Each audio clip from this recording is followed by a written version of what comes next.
आणि ज्या दिवशी त्याला भक्ताची पूजा करावीशी वाटते त्या दिवशी त्याला ते फूल आपल्या भक्ताच्या चरणी समर्पित करायचं असतं. म्हणून देवाने हातामध्ये फूल घेतलेलं आहे. शंख चक्र गदा आहे, पण त्याच्याबरोबर फुलही माझ्या भगवान परमात्म्याने हातामध्ये घेतलं. म्हणून संत महात्मे म्हणतात इतके संत पूजनीय आहे, ज्या संतांनी आपल्या हृदयामध्ये देव ठेवला अशा संतांची पूजा मला करायची आणि केली पाहिजे.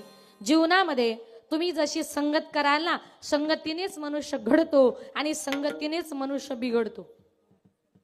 संगत आपण कुणाची करतो हे फार महत्वाचे. म्हणून जीवनामध्ये माणसाने नेहमी चांगल्याची संगत करा, तुमचं चांगलं झाल्याशिवाय राहणार नाही. संत महात्मे म्हणतात संतन की संग लाग रे तेरी अच्छी बनेगी, संतन की संग लाग रे तेरी अच्छी बनेगी, संतन के संग लाग रे तेरी अच्छी बनेगी, संतन के संग लाग रे तेरी अच्छी बनेगी, अच्छी बनेगी तेरी बिगड़ी बनेगी, अच्छी बनेगी तेरी बिगड़ी बनेगी, अच्छी बनेगी तेरी बिगड़ी बनेगी, अच्छी बनेगी तेरी बिगड़ी बनेगी, संतन की संग तेरी अच्छी बनेगी, संतन की संग लाग रे, संतन के संग लाग रे तेरी अच्छी बनेगी, संतन के संग लाग रे तेरी अच्छी बनेगी, तेरी अच्छी बनेगी,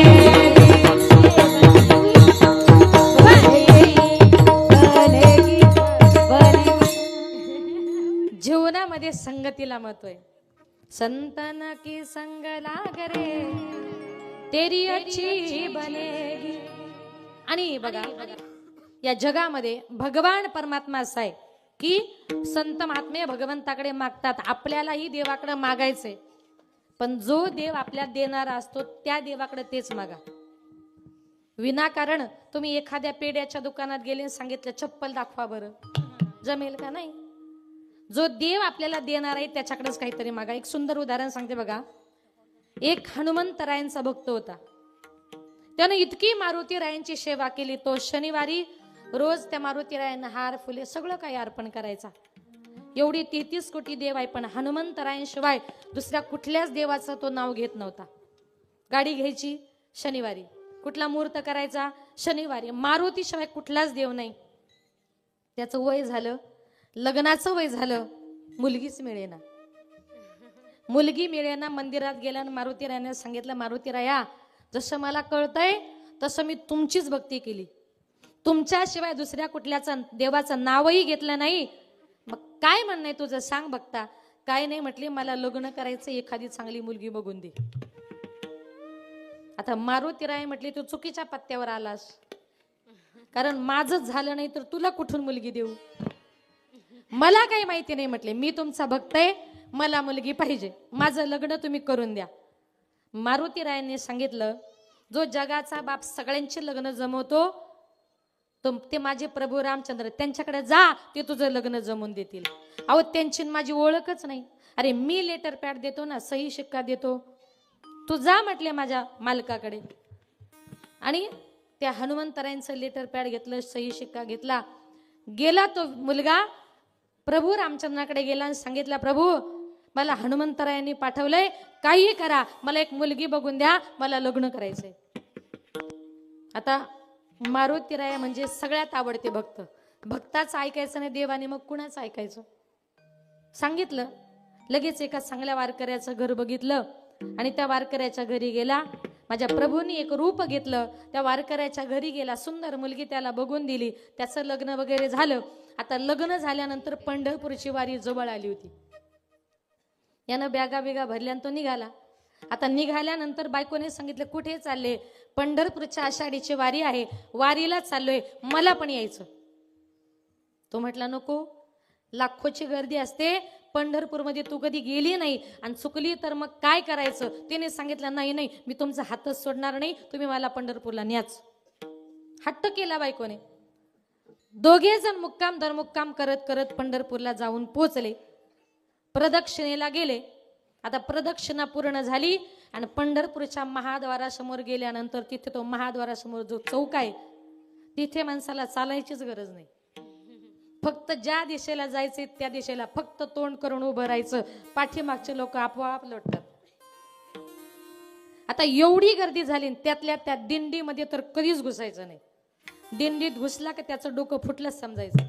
ते वारकरी एवढे कडक असतात ना, दिंडीमध्ये दुसऱ्या माणसाला घुसूच देत नाही. आता त्या गर्दीमध्ये याच्या बायकोचा हात सुटला आणि याची बायकोच हरवली. आता बायको हरवल्यावर त्या पुरुषाचं मन कसं होतं हे फक्त तुम्हालाच माहिती, आम्ही नाही सांगू शकत. एक कल्पना करा तुम्ही फक्त, आपली बायको जर हरवली तर माणसाची काय अवस्था होते. सैरा वैरा वेड्यासारखा पंढरपूरमध्ये शोधू लागला.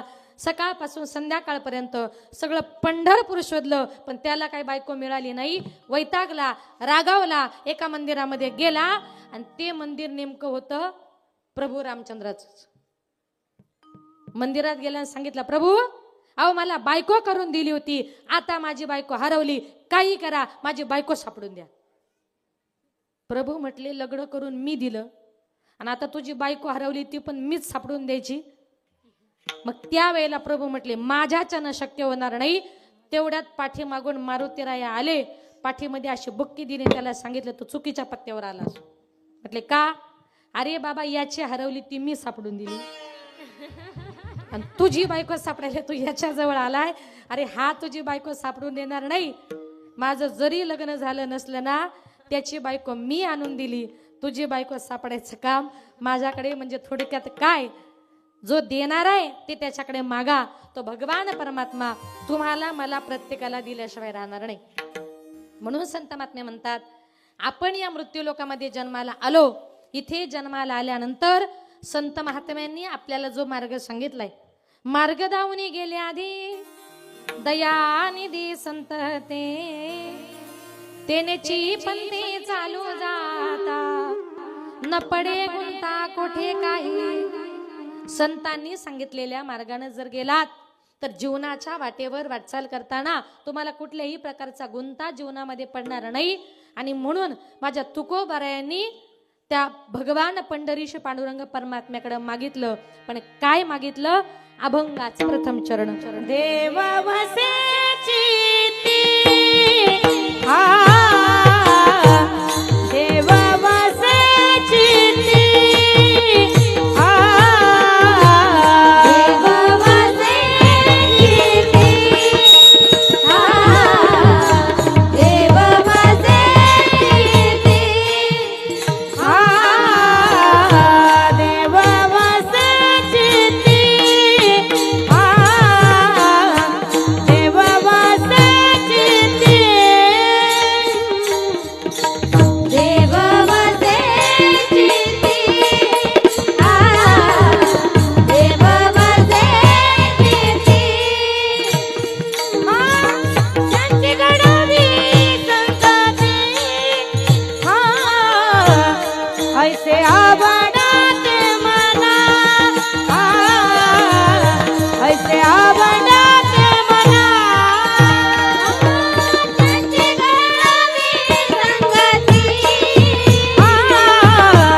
त्यांची घडावी संगती.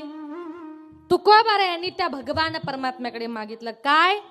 ज्यांच्या चित्तामध्ये देव आहे ना, अशा संताची संगती माझ्या जीवनामध्ये घडली पाहिजे. मग कुणी कुणी चित्तामध्ये देव ठेवला हो? माझ्या ज्ञानोबारायांनी ठेवला, नामदेवरायांनी ठेवला, भक्त हनुमंतरायांनी ठेवला, संत सावता महाराजांनी आणि हनुमंतरायांनी तर त्या देवाला हृदयामध्ये स्थान दिलं.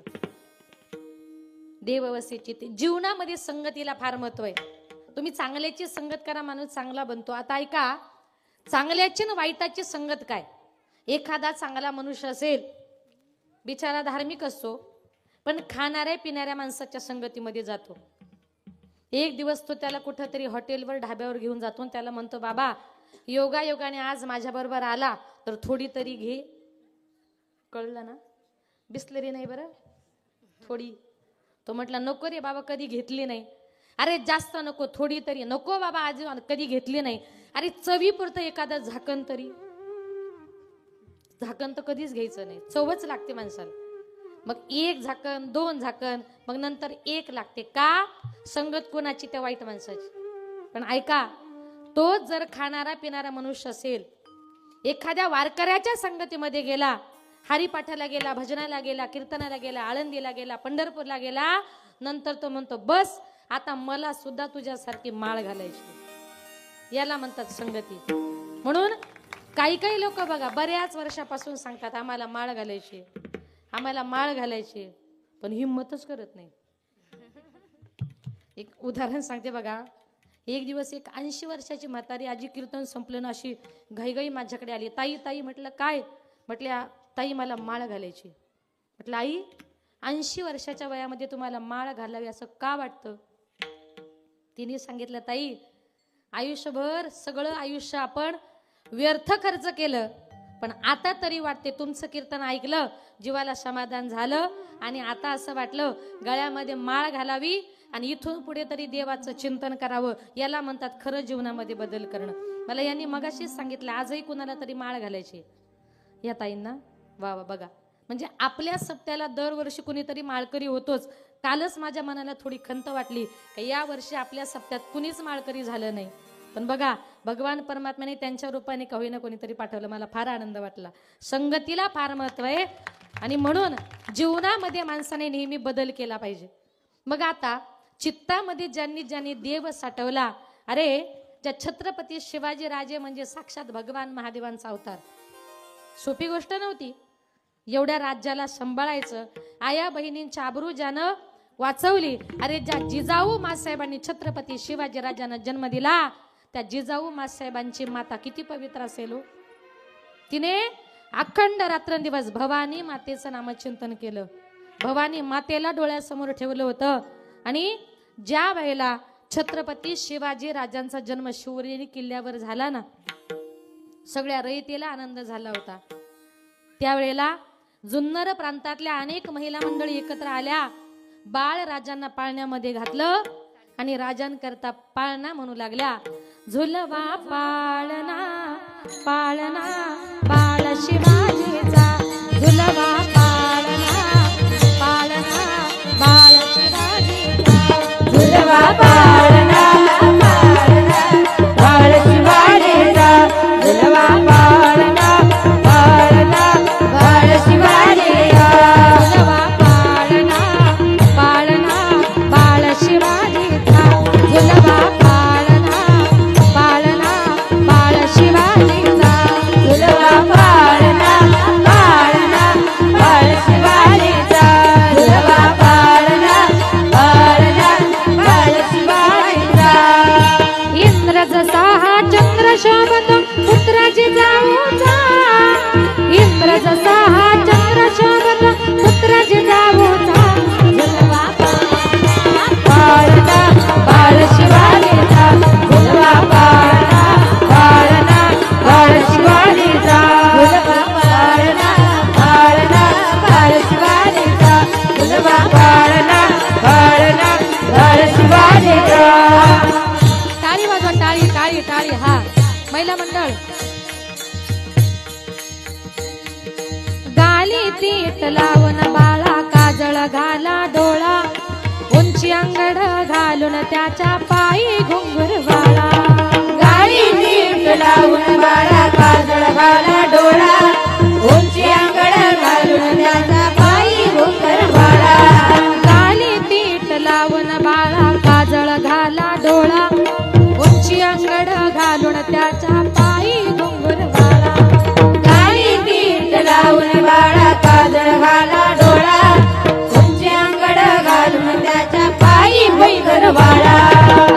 स्वरूपडा डोई डोपडा पाहून सुख गोपाळा निंबोला उतरा लवकर दुष्ट लागेल बाळा डोई डोपडा पाहून सुख गोपाळा निंबोला उतरा लवकर दुष्ट लागेल बाळा कौशल्याचा नाम जसा लाल यशोदेचा झुलवा पाळणा पाळणा बाळ शिवाजीचा झुलवा पाळणा पाळणा बाळ शिवाजीचा झुलवा पाळणा पाळणा बाळ शिवाजीचा झुलवा पाळणा पाळणा बाळ शिवाजीचा जो जो रे बाळा जो जो रे जो रे बाळा जो रे जो जो रे बाळा जो जो रे जो जो रे बाळा जो जो रे जाग रे बाळा जाग रे बाळा जाग रे जो जो रे बाळा जो जो रे जो जो रे बाळा जो जो रे जो जो रे बाळा जो जो रे जो जो रे बाळा जो जो रे छत्रपती शिवाजी महाराज की माँसाहेब जिजाऊ माते की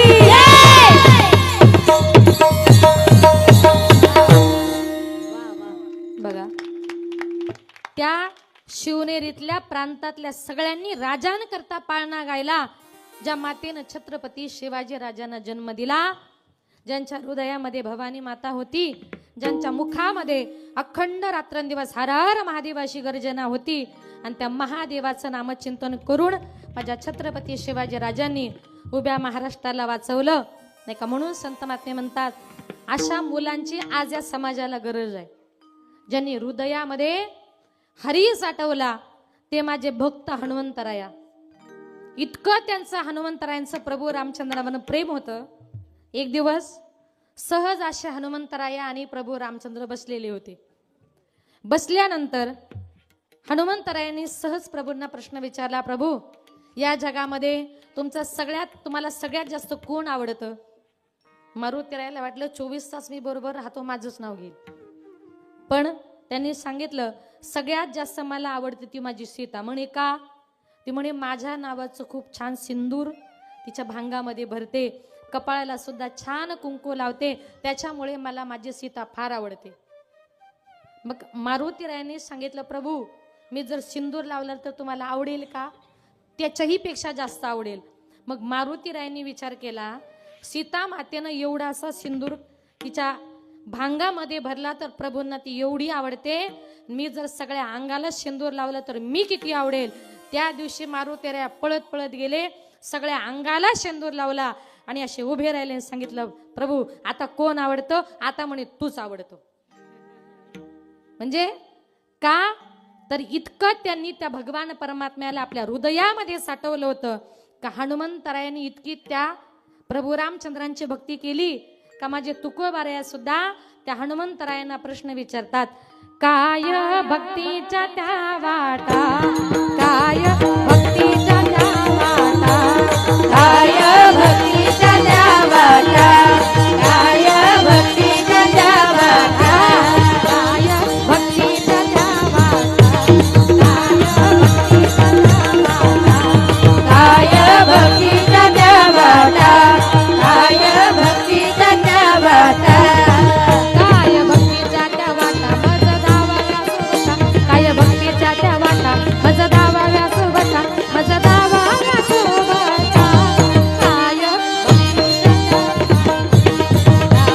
भक्तीच्या त्या वाटा, काय भक्तीच्या त्या वाटा मज दावाव्या सोबत, काय भक्तीच्या त्या वाटा मज दावाव्या सोबत, मज दावाव्या सोबत, काय भक्तीच्या त्या वाटा, काय भक्तीच्या त्या वाटा, काय भक्तीच्या त्या वाटा, वाटा वाटा वाटा वाटा. काय भक्तीच्या त्या वाटा मज दावाव्या सुभटा. काय म्हटले? तुको दिव्य तेज झळकती रत्न किरण कती प्रभा, अगणित लावण्य तेज पुंजाळले नवर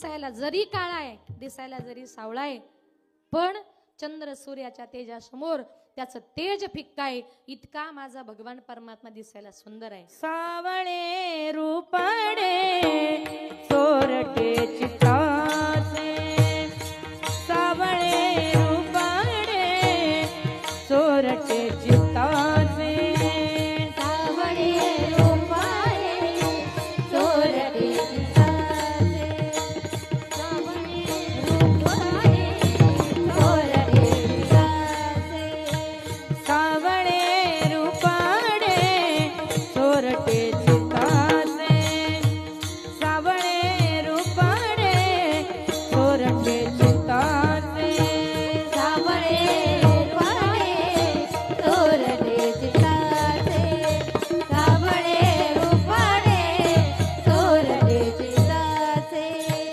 उभे पंढरीचे विटेवरी, उभे पंढरीचे विटेवरी, सावळे रूपाडे चोरटे चित्ताचे, रूपाडे चोरटे चित्ताचे, सावळे रूपाडे चोरटे चित्ताचे, सावळे रूपाडे चोरटे चित्ताचे, चोरटे चित्ताचे, चोरटे चित्ताचे.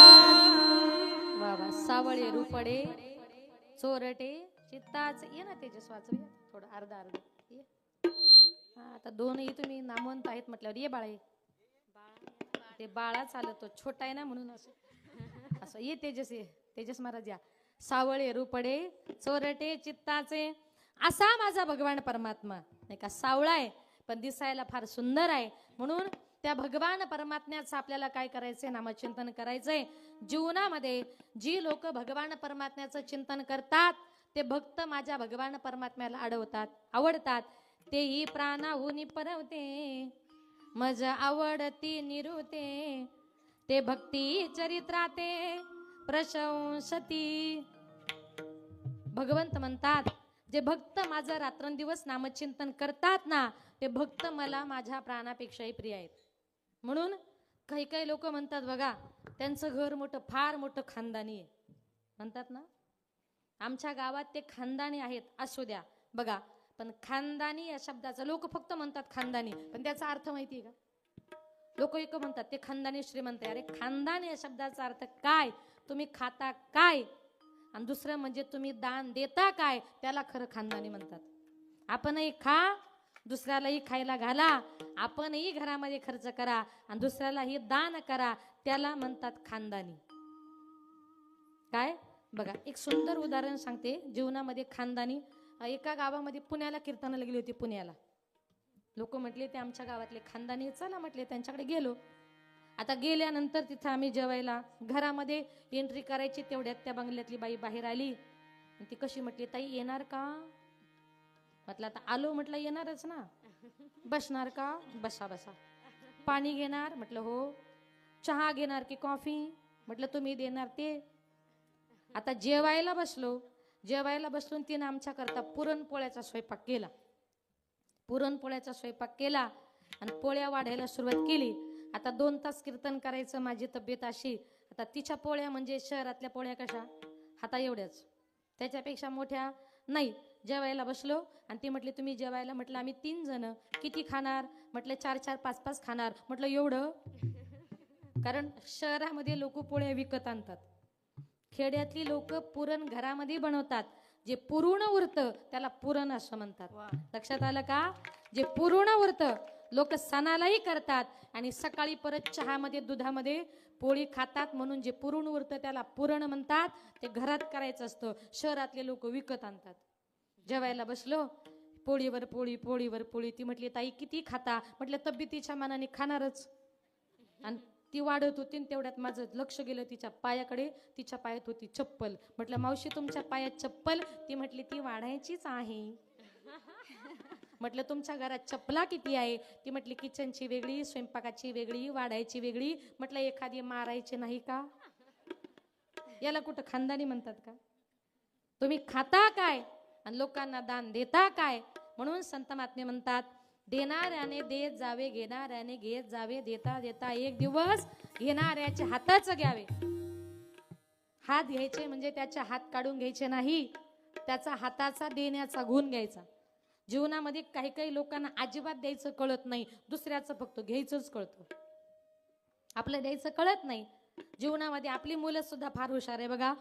एका वारकऱ्याचा मुलगा होता, पखवाद वगैरे तो वाजवायचा, हरिपाठाला जायचा, पण शाळेकडे तो जास्त लक्ष देत नव्हता. त्याचा 10वीचा रिझल्ट होता. बापानं सांगितलं, बाळा आज रिझल्ट आहे. तो म्हटला, बाबा काही खरं दिसत नाही. घाबरू नको म्हटला, काही नाही. रिझल्ट घेऊन आला, एक विषय गेला, मी समोर दिसलो की म्हणायचं श्रीराम. 2 विषय गेले तर म्हणायचं जय श्रीराम. 3 विषय गेले तर म्हणायचं जय जय श्रीराम. मी समजून घेईल म्हटला. आता तो मुलगा रिझल्ट आणायला शाळेत गेला, शाळेतून रिझल्ट घेऊन आला, बापाला समोर बघितलं, दप्तर खाली टाकलं, 2 हात वरती केले, म्हटला पुंडलिक वरदारी विठ्ठल श्री ज्ञानदेव तुकाराम. बापाला वाटलं सगळ्या विषयात पास झाला, बाप नाचायलाच लागला. तो म्हटला, बाबा पास नाही झालो, तुम्ही म्हटले 1 विषय गेला तर श्रीराम म्हणायचं, 2 गेले तर जय श्रीराम म्हणायचं, 3 गेले तर जय जय श्रीराम म्हणायचं. बाबा माझे सगळेच गेले, आता सगळं संपलं म्हणून पुंडलिक. इतकी आपले मुलं हुशार, बापाच्याही पुढचं डोकं लावतात. बापाने एवढंच सांगितलं पण त्यानं जास्त सांगितलं. म्हणून जीवनामध्ये आपल्या मुलांवर चांगल्या प्रकारे संस्कार करा. मग भगवान परमात्म्याला काय आवडतं, अभंगाचे दुसरे ऐसे आवडते मना, ऐसे आवडते मना, ऐसे आवडते मना, ऐसे आवडते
मना, ऐसे पुरवावी वासना.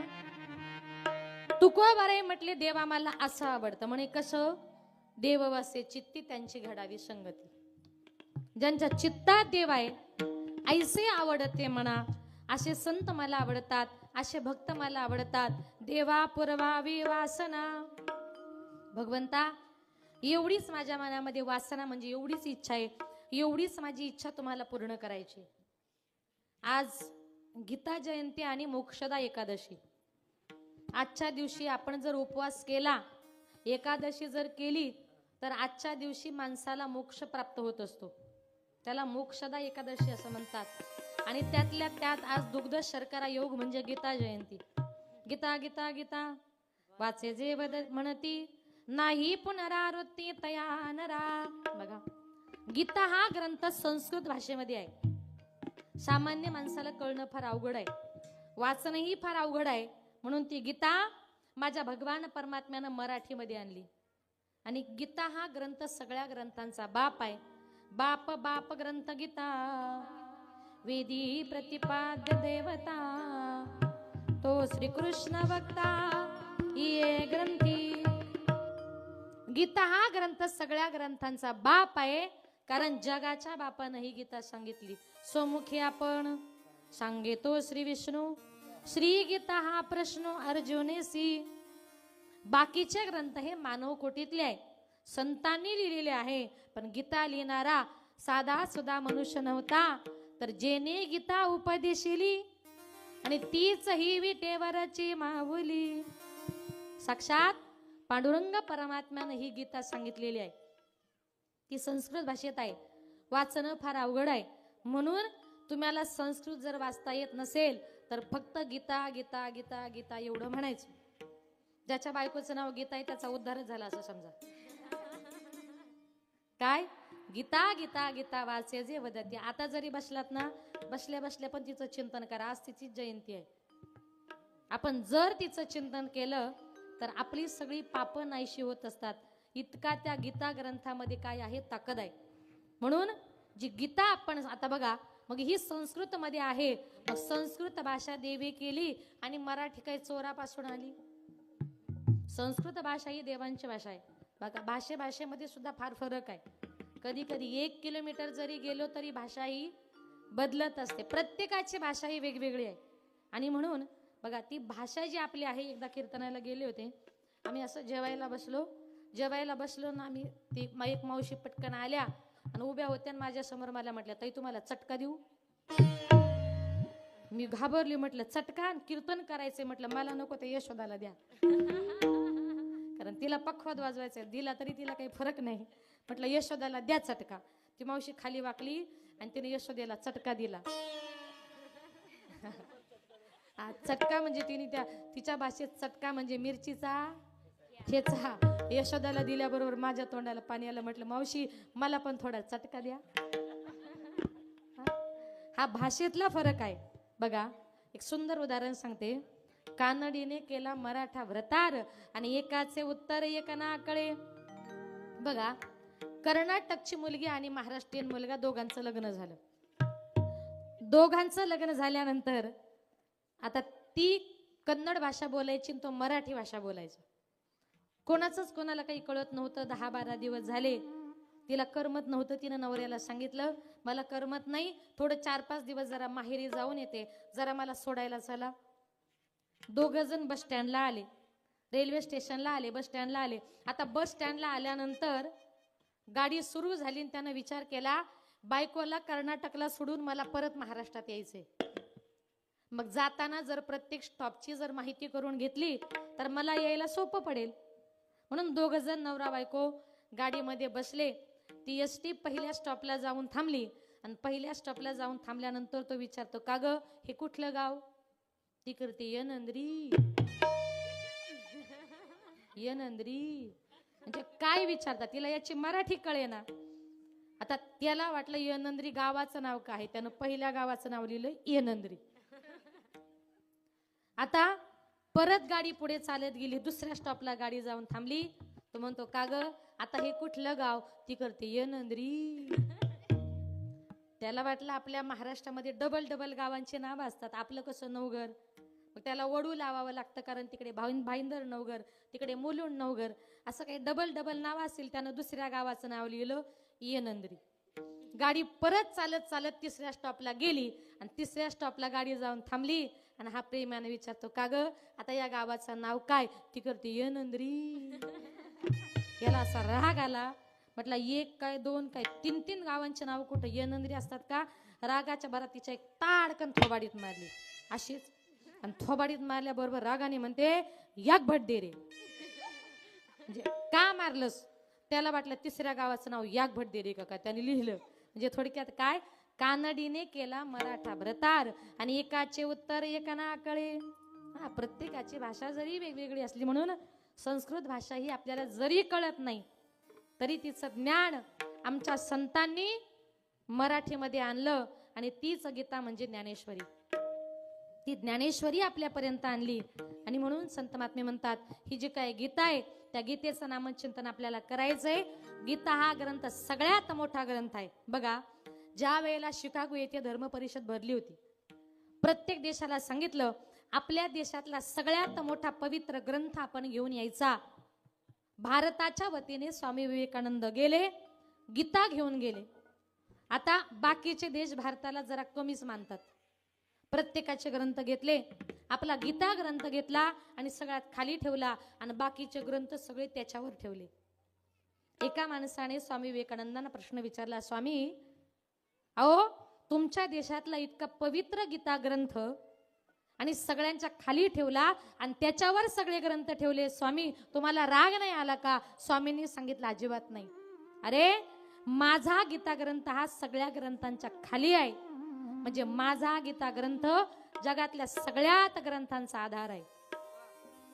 एक गीता जर काढली ना तर वरचे सगळे ग्रंथ पडतील. कारण एक गीता जर काढली तर ग्रंथ पडल्याशिवाय राहणार नाही. म्हणून गीता हा ग्रंथ सगळ्या ग्रंथांचा बाप आहे. म्हणून आज आपण त्या गीता जयंतीच्याच निमित्ताने, गीता ही एक माता आहे, एक स्त्री आहे, म्हणून तिच्या नावाने आपण ही महिला सप्ताहाचं आयोजन करतो. का तर तिच्या नावाचा जागर करण्याकरता. म्हणून त्या देवी मातेला सुद्धा आपल्याला या कार्यक्रमाला आमंत्रित करायचंय. ये गांबा गोंधळाला आवाज घुमू लागला, ये गांबा गोंधळाला आवाज घुमू लागला. अंबाबाई ग तुझा सबळ वाजला, अंबाबाई ग तुझा सबळ वाजला, अंबाबाई ग तुझा सबळ वाजला, अंबाबाई ग तुझा सबळ वाजला. मांडीला मंडप दारी केला थाट माट, ये ग गोंधळाला आंबा सोडून बाले घाट. मांडीला मंडप दारी केला थाट माट, ये ग गोंधळाला आंबा सोडून बाले घाट. काळो पांढराची आंबा असली जरी रात, ब्युटीचा प्रकाश आई झाला लखलखाट. लागली आज आई तुझा लळा लागला, लागली आज आई तुझा लळा लागला, अंबाबाई ग तुझा सबळ वाजला, अंबाबाई ग तुझा सबळ वाजला, अंबाबाई ग तुझा सबळ वाजला, अंबाबाई ग तुझा सबळ वाजला. असा मल्हारी देव माझा शिवशंकरावतार, बाळी लावितो भंडार नांदे जेजुरगडावर. मल्हारी देव माझा शिवशंकरावतार, बाळी लावितो भंडार नांदे जेजुरगडावर. मल्हारी देव माझा शिवशंकरावतार, बाळी लावितो भंडार नांदे जेजुरगडावर. मल्हारी देव माझा शिवशंकरावतार, बाळी लावितो भंडार नांदे जेजुरगडावर. मल्हारी माझा मल्हारी, मल्हारी माझा मल्हारी, मल्हारी माझा मल्हारी, मल्हारी माझा मल्हारी. ठाण मांडून या बसलया सतवारी, दुसरे कैलाशी कर गड जेजुरी. ठाण मांडून या बसलाय सत्वारी, दुसरे कैलाशी कर गड जेजुरी. ठाण मांडून या बसलया सतवारी, दुसरे कैलाशी कर गड जेजुरी. ठाण मांडून या बसलाय सत्वारी, दुसरे कैलाशी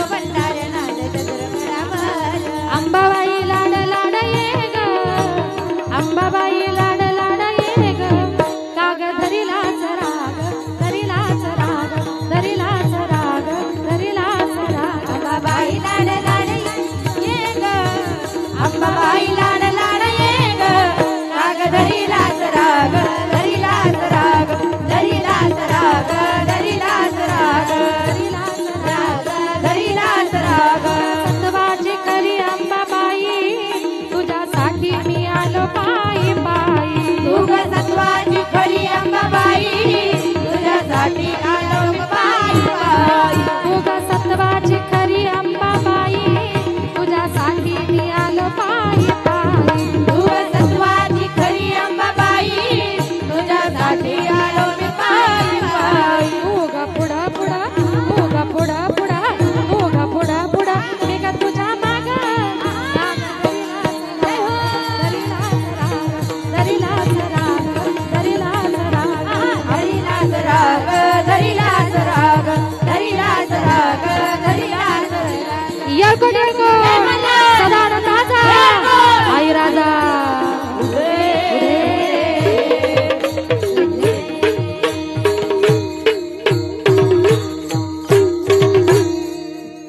वा वा वा. असं वाटलं ना थोडं गोंधळ केल्यासारखं माइंड फ्रेश. या जगामध्ये आपण हा स्त्री शक्तीचा जागर करतोय म्हणून त्या देवी मातेला आपल्याला बोलवायचंय. या जगामध्ये देव देवी हे वेगळे नाहीयेत. भगवान परमात्मा म्हणतात एकोहम बहुश्याम. मी एकटा या जगामध्ये आलो तेच हे जग. एकटा वेगवेगळ्या रूपाने या जगामध्ये प्रगट झालेलो आहे. म्हणून भगवान परमात्मा आपल्या भक्ताच्या उद्धाराकरता वेगवेगळ्या प्रकारचे अवतार या जगामध्ये घेत असतो. म्हणून तुकोबाराय म्हणतात ऐसे आवडते म्हणा देवा पुरवावी वासना. जे माझ्या मनाला आवडते ते मला करायचंय. ज्यांनी तुझी सेवा केली ना या जगामध्ये, मी मगाशीच म्हटलं देवापेक्षाही मोठे भक्त आहेत, देवापेक्षाही मोठे संत आहेत. एक दिवस चंद्रभागेच्या वाळवंटामध्ये सगळ्या संतांची मीटिंग भरली होती. मीटिंग मध्ये प्रश्न आला या जगामध्ये सगळ्यात मोठा कोण आहे. एक जण उठला म्हटला या जगामध्ये सगळ्यात मोठी पृथ्वी आहे. दुसरा म्हटला पृथ्वी कशी काय मोठी, ती तर शेषाच्या डोक्यावर आहे. त्यानं फणा काढून घेतला की तिचा नाश. म्हटले शेष मोठा. दुसरा उठला म्हटला अरे शेष काय काय कसा काय मोठा, तो तर शंकराच्या गळ्यामध्ये आहे. एक कोटी सांगितले जाते ऐका. पृथ्वी सबसे बड़ी ओ तो शेष के माथे पर खड़ी, तो शेष बड़ा शेष काय का बड़ा, ओ तो शंकर जी के गले में पड़ा, तो शंकर बड़ा शंकर काय का बड़ा, उसका कैलाश पर्वत रावण ने उखाड़ा, तो रावण बड़ा रावण काय का बड़ा, ओ तो राम की एक बाण से उड़ा, तो राम बड़ा राम काय का बड़ा, वो तो हनुमान जी के हृदय में खड़ा, तो बड़ा कौन है हनुमान भक्त ही है. म्हणून या जगामध्ये देवापेक्षा मोठे भक्त आहेत आणि देवापेक्षा मोठे संत आहेत. म्हणून संत महात्मे म्हणतात या जगामध्ये ज्या वेळेला माझे भक्त कसे आहेत, आपल्या भगवान परमात्म्यावर प्रेम करतात. भगवान परमात्म्यावर प्रेम करत असताना संत महात्मे दुजा भाव कधी करत नाही. भक्त ऐसे जाना जे देही उदास गेले आशा पाश निवारोनी. संतांनी सगळ्या जगाचा संबंध तोडला.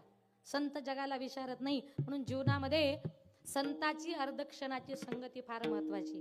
अर्धक्षण घडता संताचे संगती तेने होय शांती महत पापा. एक शेवटचं उदाहरण सांगते, संगतीला किती महत्व आहे. एका राज्यामध्ये राजा आणि राणी दोघजण नवरा बायको गप्पा मारत होते. त्यांची मुलगी उपभर झाली होती. त्या मुलीचं लग्न करायचं होतं. मुलीचं लग्न करायचं होतं तेवढ्यात त्या राज्यामध्ये एक चोर चोरी करण्याकरता आला. आणि चोर चोरी करण्याकरता आला. दोघा नवरा बायकोचं बोलणं चालू होतं. त्याला वाटलं जोपर्यंत राजा राणी जागी आहे तोपर्यंत चोरी करता येणार नाही. तो त्या राजा राणीचं बोलणं भिंतीला कान लावून ऐकत होता.